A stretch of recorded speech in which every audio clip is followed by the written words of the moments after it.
जय माँ इंद्राक्षी, जय अम्बे। इंद्राक्षी धाम में दर्शकों आप सभी का हम हार्दिक स्वागत करते हैं।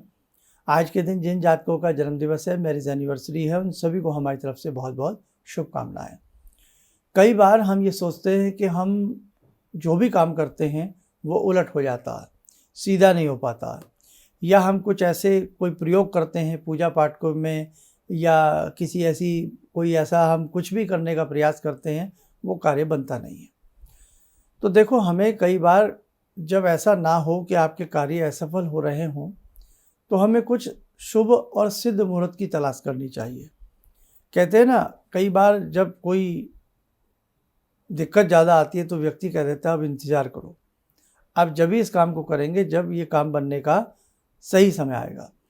तो उस सही समय का इंतज़ार ही शुभ मुहूर्त होता है। कई बार जाने अनजाने में हम कई बार ऐसे काम कर बैठते हैं, अचानक सिद्ध हो जाते हैं और हम कहते हैं वाह, ये तो उम्मीद भी नहीं थी ऐसा हो गया।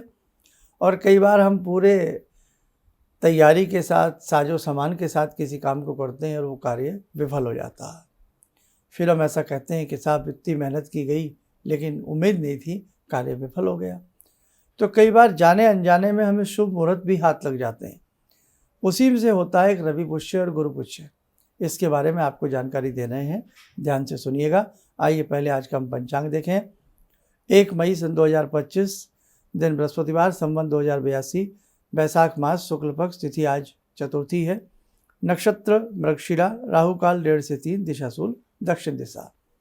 अब हमें जैसे कोई श्रेष्ठ बड़ा कार्य करना है कि हमें कोई फाइल जमा करनी है, ऐसे कोई मकान का मुहूर्त करना है, या हमें किसी को कोई टोकन मनी देनी है, या मिसाल के तौर पे हमें उस दिन से कोई पाठ प्रारंभ करना है, कोई अंगूठी पहननी है, या कुछ ऐसा करना है, तो हम महीने में गुरु पुष्य नक्षत्र या रवि पुष्य नक्षत्र हमें कहीं ना कहीं महीने 2 महीने में मिल जाता। तो हमें अगर कोई मुहूर्त ना मिल रहा हो, हमें ये समझ में ना आ रहा हो किन पंडित जी से मिलें, किन आचार्य जी से मिलें, क्या करें, तब आप हमारे कहने से इन 2 मुहूर्त का वेट कीजिए। कैसे? एक रवि पुष्य नक्षत्र, एक गुरु पुष्य नक्षत्र। रविवार का दिन तो आपको मालूम ही कब आता है, इतना तो पता ही होता है भैया। बृहस्पतिवार, गुरुवार, थर्सडे, 27 नक्षत्र होते हैं। इन 27 नक्षत्रों में एक विशेष नक्षत्र होता है जिसका नाम होता है पुष्य नक्षत्र। दिन हो रविवार का, अगर शुक्ल पक्ष का रविवार हो तो अति उत्तम। दिन हो रविवार का और पुष्य नक्षत्र आ जाए, दैट इज रवि पुष्य नक्षत्र, ये रवि पुष्य नक्षत्र बन जाता है। दिन हो थर्सडे का, गुरुवार, वीरवार, बृहस्पतिवार जिसको कहते हैं, पुष्य नक्षत्र आ जाए तो ये बन जाएगा गुरु पुष्य नक्षत्र। समझ गए? आ गया? रविवार हो या बृहस्पतिवार हो, उस दिन पुष्य नक्षत्र हो तो ये रवि या गुरु पुष्य नक्षत्र की संज्ञा इनको दी जाती है, ये ऐसा योग बन जाता है, ये योग शुभ होता है। हमने अनेकों बार आपको बताया, रवि पुष्य नक्षत्र में हम परवाल की जगह जड़ी धारण कर सकते हैं, हम सूर्य की जगह बेल की जड़ धारण कर सकते हैं। बृहस्पतिवार के दिन हमने बताया कि पुखराज के स्थान पर, पुखराज सभी व्यक्ति नहीं पहन पाते हैं, बहुत महंगा होता है, डुप्लीकेसी का भी डर रहता है, हम केले की जड़ धारण करें। अब वो ये एक प्रॉपर वे में आप बहुत सारी चीज़ें नहीं कर पाते। हम बताते हैं केला वो जिस पर फल लगा हो, फिर जड़ हर आदमी को निकालनी नहीं आती, कहीं ना कहीं उसकी शुद्धिकरण में आप लोग दिक्कत कर जाते हैं। तो आसपास किसी से पूछ लें। आज का तात्पर्य केवल हमारा मुहूर्त बताने वाली बात पर टिका है, आज का जो एपिसोड है। तो आप ऐसे दिनों में शुभ ग्रहों के रतन की जगह जड़ियाँ भी पहन सकते हो। इन्हीं रवि पुष्य नक्षत्र में ही हत्या जोड़ी की विशेष पूजा की जा सकती है। रवि पुष्य नक्षत्र में ही विशेष किसी अनुष्ठान को प्रारंभ किया जा सकता। गुरु पुष्य नक्षत्र में बच्चे की विद्या को आरंभ कराया जा सकता। आप कई बार सोचते हैं ना, बच्चा हमारा अक्षर इसको लिखाने सिखाने हैं, या इसको स्कूल कॉलेज जहाँ भी कहीं इसका नया दाखिला कराना है, एडमिशन कराना है, तो आप गुरु पुष्य नक्षत्र भी चुन सकते हैं, बहुत अच्छा उसका रिजल्ट मिलेगा। कोई आपको परीक्षा, बड़ी परीक्षा में आपको बैठना है, आप सोच रहे हैं मुझे कोचिंग अपना प्रारंभ करना है, आप इन तिथियों में से कर सकते हैं, इन योगों में से कर सकते हैं। आपको कोई विशेष यात्रा प्रारंभ करनी है, आप इन योगों में से कर सकते हैं। आपको किसी के साथ पार्टनरशिप करनी है, संधि करनी है, कोई उद्योग खोलना है, आप इन तिथियों में से कर सकते हैं। साथ में थोड़ा बहुत कोई विशेष पूजन रख लें। तो हमारा बताने का तात्पर्य यही था, यदि इन विशेष मुहूर्तों में, इन विशेष योग में आप कोई विशेष कार्य करते हैं तो आपको सफलता शीघ्र मिलेगी। और कई बार सफलता असफलता हमारे कर्मों पर भी निर्भर करती है। हमने जैसे कर्म किए हैं बेटा फल तो वैसा ही मिल रहा है, लेकिन तनिक तनिक प्रयास, तिनका तिनका हम शुभ कदम बढ़ावें तो कुछ ना कुछ हमारे साथ अच्छा ही हो सकता है। दूसरी बात, गुरु पुष्य नक्षत्र अपने आप में बहुत बहुत बड़ा योग माना जाता है। रवि पुष्य नक्षत्र अपने आप में बहुत बड़ा योग माना जाता है। तो अब आप मिसाल के तौर पे आपको सुबह से योगा प्रारंभ करना है। आप हमारे कहने से उसे गुरु पुष्य या रवि पुष्य में करके देखें। बहुत लोग ऐसे हैं कि काम को अधूरे छोड़ देते हैं, आज ये कर लिया छोड़ दिया। बहुत उत्साह के साथ इस काम को करेंगे और 4-5 दिन में जोश ठंडा हो जाएगा। 4-5 दिन सुबह उठेंगे फिर भूल जाएंगे, 4-5 दिन ऐसा करेंगे फिर भूल जाएंगे, वॉकिंग पे जाएंगे फिर भूल जाएंगे या आलस्य आ जाएगा। तो शुभ समय में किसी काम को करें फिर देखें आप चमत्कार। और ऐसे ही इन तिथियों को आप नोट कर लिया करें, इन योगों को नोट कर लिया करें। पंचांग, आजकल वैसे पंचांग लाइए जिनमें तिथि मुहूर्त सब कुछ दिया रहता है। अनेकों पंचांग आते हैं, 50-100 रुपये का आपका वो कैलेंडर नुमा आ जाएगा। उसी में जब बॉक्स जहाँ बना होता है, जहाँ डेट डली होती है, उसी के दाएं बाएं आप छोटे छोटे अक्षर लिखे देखेंगे, वहीं आपको दिख जाएगा कि आज दिन रविवार है और नीचे लिखा है पुष्य नक्षत्र। तो बन गया ना रवि पुष्य नक्षत्र। उसके साथ ये भी लिखा होता है, मेंशन किया होता है, कुछ अच्छे और भी अच्छे बनाने वाले वो होते हैं कि कितने बजे तक रवि पुष्य नक्षत्र रहेगा, यानी कि पुष्य नक्षत्र कितने बजे तक, एंडिंग समय लिखा होता है अक्सर सब चीज़ों का। तिथि भी मिलेगी आपको कि आज अष्टमी है और उसके सामने लिखेगा 12:36, 12:35 या 2:48 ऐसे लिखा मिलेगा। तो वो समझना है एंडिंग समय होता है। और ज़्यादातर जो ये इस प्रकार के जो कैलेंडर या पंचांग बनते हैं ज्योतिषीय हिसाब से, तो जैसे भारतीय रेलवे में टाइम होता है ना कि अब 24 बज गए, 25 बज गए जैसे होता है ना, 19 बज गए, 13 बज गए, ऐसे ही इन तिथियों में और आपको नक्षत्रों में टाइम मिलेगा। तो उससे आप अंदाजा निकाल लेना कि इतने बज कर के इतने मिनट तक ये तिथि है, इतने बज कर के इतने मिनट तक ये नक्षत्र रहेगा। तो आप ऐसा बाज़ार से ढूंढिए, क्या बाज़ार से हम बहुत सारी चीज़ें नहीं ले आते, बहुत कुछ ले आते हैं जाको। तो बहुत इसमें ध्यान रखें ना, जागरूक होने की आवश्यकता है। ऐसा कैलेंडर, ऐसी चीज़ें हमारे पास ज़रूर होनी चाहिए, है ना। तो बेटा आज हमने आपको ये बताया, इस मुहूर्त का, इस समय का याद रखना।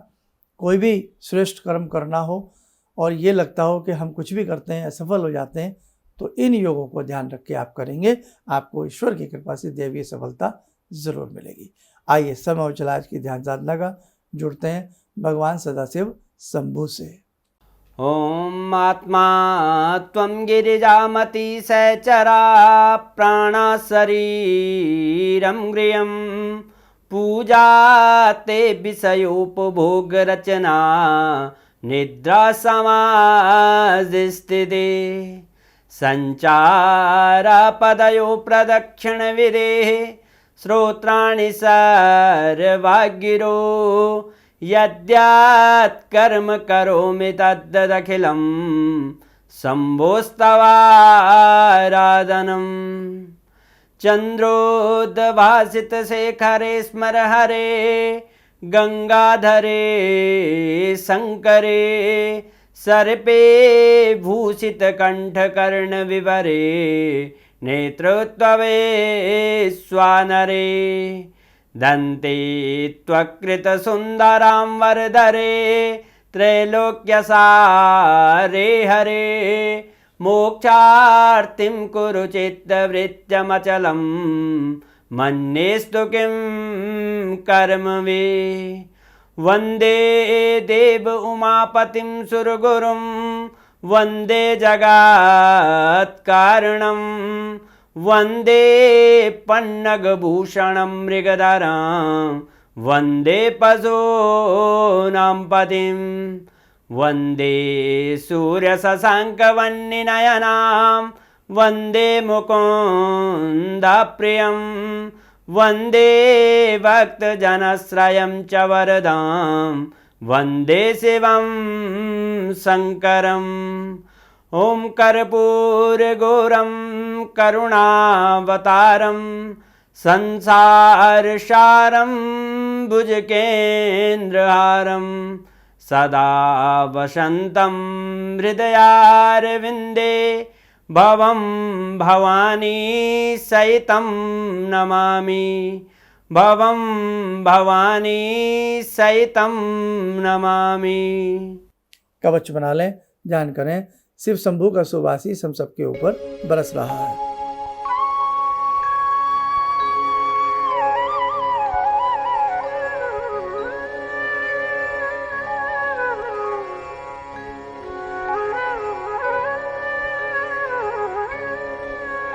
ओम बोलते हुए नेत्र खोलें, सामान्य हो जाए। देखो साधकों, बहुत छोटी छोटी बातें हैं, बहुत छोटे छोटे रहस्य हैं, जो हमें पता लग जाए ना तो हम अपने जीवन को बड़ा खुशहाल और समृद्धशाली बना सकते हैं। जो कार्य हमारे अटकल मुश्किलों में है, उन कार्यों को भी हम सही रूप से सरलीकरण करके अपने कार्यों को अच्छा और श्रेष्ठ बना सकते हैं। आगामी समय में बहुत शीघ्र एक बड़ी योजना के साथ हम आपसे सबसे मिलेंगे। एक बड़ा कार्य आप सबके संग करने वाले हैं। बस साधकों, आप उसमें जुड़ने का प्रयास करना, औरों को भी जोड़ने का प्रयास करना। आप सब सुखी रहें, स्वस्थ रहें। इन्हीं शुभकामनाओं के साथ हम अपनी वाणी को विराम देते हैं। जय जय अम्बे। जिंदगी के इस प्रवाह में तमाम लोग डिप्रेशन के इस हालात से गुजर रहे हैं। सफलता असफलता अपनी जगह की बात है, लेकिन पता नहीं कितने सारे लोगों को इन्होंने डिप्रेशन से उबारा है, नया मोटिवेशन दिया है काम का। इनका जो एक अनुभव था कि एक मेरी बातें इनसे लगातार कभी कभार हो जाया करती हैं। एक दिन मेरी बात हो रही थी, अचानक इन्होंने प्रश्न किया कि क्या आपके यहाँ कौवे आ रहे हैं। मैं बहुत तेज चौंका। करीब 4-5 दिनों से कौवों का झुंड मेरे घर पे मंडरा था। तो मैं यही सोचने परेशान था, ये शुभ है अशुभ है, क्या चीज़ है। तो मैंने प्रश्न किया कि क्या मैंने आपको बताया कि मेरे घर में कौवे आ रहे हैं। कहने नहीं, मुझको दिखाई पड़ रहा है। तो कुछ तो अलौकिक है इनमें। दूसरा क्या, जो इनका उद्देश्य है, जब महाकुंभ में आए थे, मेरी इनसे वार्ता हुई तो मैंने इनका उद्देश्य जानना चाहा कि किस उद्देश्य के लिए आप काम कर रहे हैं। तो जो उद्देश्य उन्होंने मुझको बताया, मैं मन से इनके उद्देश्य के साथ जुड़ गया। इनके साथ तो जुड़ा था ही, अब इनके उद्देश्य के साथ भी हूँ मैं।